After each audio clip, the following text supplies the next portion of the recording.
Hi, it's Fias Tarot. Hello, Sagittarius placements. Okay, so let's see. Tulad ng iba, tingnan natin sino ba itong nag-iisip sa'yo at bakit. Okay, so kuha tayo ng ilan na energy. Pero syempre, before tayo mag-start, kung hindi ka pa nakakapag-subscribe, please do subscribe and hit the notification bell para lagi po tayo maging updated sa mga mangyayari pa lang. And syempre, kung meron pong tanong pagdating sa private reading, just message me sa akin pong FB page for more info. And ganun rin po pagdating sa ating mga items. Okay? So, yes, protection from evil eye, ring, necklace, and bracelets. No? And syempre, yung ating 2-in-1 love and money magnet o bracelet, no? So, meron tayong citrine stone dito sa ating love bracelet para hindi lang love ang makuha, kundi money rin. So, pwede to sa iyong career, sa iyong business, yan, trabaho, mga ganyan, no? So, mapapansin nyo, may magbabago sa kaperahan, may magbabago, like, literal. Okay? So, kung lalaki ka naman at gusto mo nito, pwede naman sa'yo, basta ilagay mo lang sa red pouch. Okay po, red pouch. And yes, kailangan ko ng real name. Samahan po ng evil eye. Okay, ang paggamit nito, evil eye protection. So, kung meron kang evil eye protection, mas maganda. And yes, yung ating grantor necklace, yung taga-grant po ng inyong mga minamanifest and tagapagbigay po ito ng wishes. I mean, ng ang tawag dyan, surprises, mga ganyan. Weekly. Okay, small, medium, large, oo, na surprises. Hindi masasabi kung ano. Pero weekly, meron siyang ibibigay sa'yo. Siyempre, maganda lang. No? Aside sa minamanifest mo. Aside sa dapat niyang i-grant sa'yo, meron pang mga surprises weekly. O, diba? And syempre, ganun din samahan po ng evil eye protection para maprotektahan yung inyong mga minamanifest and ang inyong frequency para maging okay. No? And syempre, yung ating pangtanggal, MALAS. Okay? Pantanggal alat. Pwede sa business, pang sarili, pwede to sa bahay. Okay po. So, again, kung meron pong tanong, message na lang po, no? So,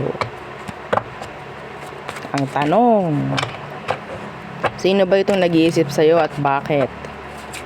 Sino itong nag-iisip sa'yo, Sag? And why? Anong meron sa kanya? The Ace of Cups in reversed.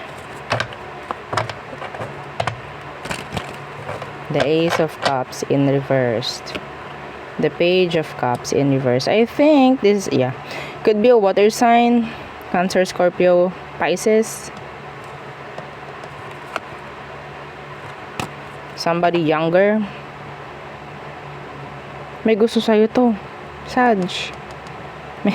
Bakit kanya iniisip? So, isa na yung dahilan. Pwedeng may gusto sa'yo to. Crush ka nito. Okay? Pero yun nga lang, hindi siya makapag-step up. Hindi siya makapag-step up. Meron tong gustong i-express na emosyon sa'yo.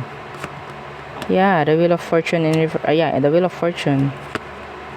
Let's see, ano bang sitwasyon? Bakit yan ganyan? Hindi siya makapag-express. Yan, let's see. Anong meron sa inyo sa sitwasyon? Sag. Gusto ka nito? Okay. The Six of Pentacles. Anong meron? The Six of Pentacles. Sana, some of you, wala pang iba. Okay? May chance kasi, mayroon ditong, sabihin nating mas binibigyan. Okay? Doon na lang tayo sa term na mas binibigyan. So, the Nine of Cups in reversed. Ito, specific. Yung iba sa inyo, nireject mo to. Nireject mo. Para mas mabigyang pansin or prioridad yung mga dapat. Parang ganyan. Okay? Yeah, the Ace of Wands in reversed. Pwedeng i-reject mo to. I don't know, some of you, hindi mo type to eh. Hindi mo siya type. Okay? So, yung energy ni person, yes, gusto ka niya, pero ni-reject mo. This is specific, not for all. So, tingnan natin. Ano pang dahilan bakit ka niya iniisip? Sag. Ano pang dahilan bakit ka niya iniisip? The Emperor in reverse. They're blaming themselves, I think. Yeah, strength. Iniisip nito yung mga what if sa sitwasyon. What if ginawa ko to? What if sinasabi ko to sa kanya? Mga ganun bagay. What if inilaban ko? What if sinubukan ko pa ulit? Pero ang lahat ng yun nakaturo sa'yo. Okay? Lahat ng yun. So, that is why. Kaya kanya iniisip nito na sana may mga ginawa siya pagdating sa'yo. Hindi nyo naman sabihin nating 100% na ganito talaga yung energy. Pero kung sa tingin nyo mai-fit ninyo sa situation ninyo, then okay lang yon. Okay? This could be somebody na pwedeng meron dapat ginawa sa'yo, pero hindi niya ginawa. That is why they're blaming themselves. Okay? Yeah, justice. Now they want this, the justice. This person wants you. Some of them, nakipagbalikan sa'yo to, pero hindi mo lang tinanggap na. Okay? So now, nasagi ninyo, yung iba sa inyo, nasagi nyo pride, ego. So, andun yung parang napahiya siya, mga ganang bagay. Pero dapat sinubukan ko pa rin. Parang ganun eh. Kasi gusto ka. Gusto ka na. Ulit. Maybe. So, let's see who else is thinking of our Sagittarius placements. And why? Who else is thinking of you, Sag? Who else? Sino pa ito? Anong meron sa kanya? The Nine of Swords. Ay talaga naman. Itong taong to hindi na makatulog. Kakaisip sa'yo. Pwede may takot. Ano tong Nine of Swords? The Devil in reversed. Hindi niya kayang mag-detach sa'yo. Nag-iiyak to ngayon. Nag-iiyak siya ngayon. Some of you, this could be the reason why you were thinking of somebody. Pwedeng sabihin nating dahilan rin to, or sabihin nating ito yung tao na parang dahilan bakit ka malumbay. Pwedeng yung kanyang energy is nakaka-apekto sa energy mo. Hindi yun para sa lahat, ha? May nakuha lang akong ganon. So, itong taong to, may takot to na makawala or mawala ka. May takot siya. Okay? May takot to na may mag-end sa inyo if ever. Pwedeng kakonect mo to sa ngayon. May chance. Hindi naman sinabing mga tao lang na hindi mo kakonect ang nag-iisip sa'yo. No? So, tingnan natin. Anong meron sa sitwasyon? Anong meron sa situation? Okay, the Magician. Death. Oo. So, sa ngayon, parang ginugusto na magkaroon ng leveling up. Parang ganyan. So, this person, sabihin ko na pwedeng ka-connect mo ngayon. Okay, Magician is here. Death. So, parang lahat naman kasi ng pwedeng gamitin para magkaroon ng leveling up pagdating sa situation, yeah, the Empress is present. Okay? Lahat ng pwedeng gamitin, present naman eh.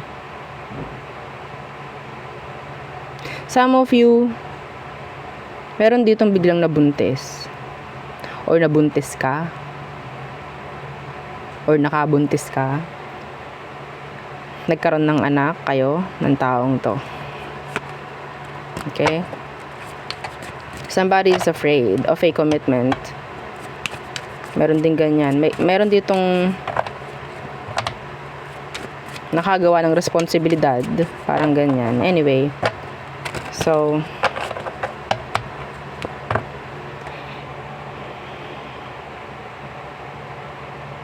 let's see, bakit kanya iniisip? So, siguro mayroon ditong hindi talaga ginagawa yung mga dapat gawin. Meron ditong natatakot eh. May chance, Sag, this is specific. Itong taong to, pwedeng sabihin nating nagkaroon kayo ng kung anumang responsibilidad sa isa't isa and now they are afraid. They are afraid. Could be nagkaroon kayo ng anak or nabuntis. Parang ganyan. This is specific ha, hindi to para sa lahat. Sa ngayon, ginugusto ng taong to na mangyari everything. Sabihin nating magkaroon ng kaayusan. Okay? So, tingnan natin. Bakit kanya iniisip? The Hanged Man in reversed. The Empress. The Eight of Swords. Some of you, hindi niya makita sa'yo. Hindi niya marinig sa'yo yung mga ginugusto niyang mangyari sa sitwasyon. Pwedeng hindi kayo nagkakatagpo. Hindi kayo nagkakaintindihan. Yeah, the Knight of Cups in reverse. May age gap ako nakikita dito. Akala ko ba pareho tayo ng intention sa isa't isa? Akala ko ba paninindigan natin tong dalawa? May ganun po ako naririnig. Specific po ito, ha? Pero bakit ganyan? Hindi kita makausap ng maayos. Parang ganun yung naririnig ko sa'yo, Sag. Pwedeng ito yung sinasabi ng taong to pagdating sa'yo. Kaya kanya iniisip. Or pwedeng ikaw to pagdating sa kanya. See, the King of Cups in reverse. So, ang gusto kasi ng taong to, kaya kanya iniisip, is magkaroon kayo ng pagkakaintindihan pagdating sa kung anumang situation meron kayo. Okay? Kasi akala niya merong ako naririnig sa taong tong akala niya. Or ikaw itong may akala. Okay? Gumawa ng kung anuman ng sabihin nating mga pangako, future, mga ganyan, pero hindi nagkatagpo. The connection or the relationship is unstable. Sabihin natin yes kayo, pero parang hindi makitaan ng magandang connection. There's imbalance. Sad. So let's see. Aries through Pisces. Aries, they want you. Taurus, okay, unfinished business. Gemini, they want to commit. Cancer, surrendering. I don't know why I'm hearing surrendering. Or somebody na pwedeng itong Cancerian na to is open for commitments na already. So, Leo, they want to express kung ano man yung katotohanan, lalo na pagdating sa emosyon. Virgo, ramdam na ramdam niya yung burden, yung kabigatan ng sitwasyon, lalo na po kung merong separation na nangyari. Libra, okay, they're looking for you. Some of them, they're isolating themselves from you. Scorpio, unexpected. May unexpected separation, break up if ever. So, Sagittarius, openness. Capricorn, unfinished business. They want to make a return. They want a repeat cycle with you. So, Aquarius, wala na yung focus dito. Okay? Pisces, they're moving on. Okay? So, there, yun ang aking reading for you, Sagittarius placements. Again, please don't forget to like, share, and subscribe, and follow our FB page, and yung atin pong second YouTube channel na nasa description box below, yung love letter. So, again, thank you. Goodbye!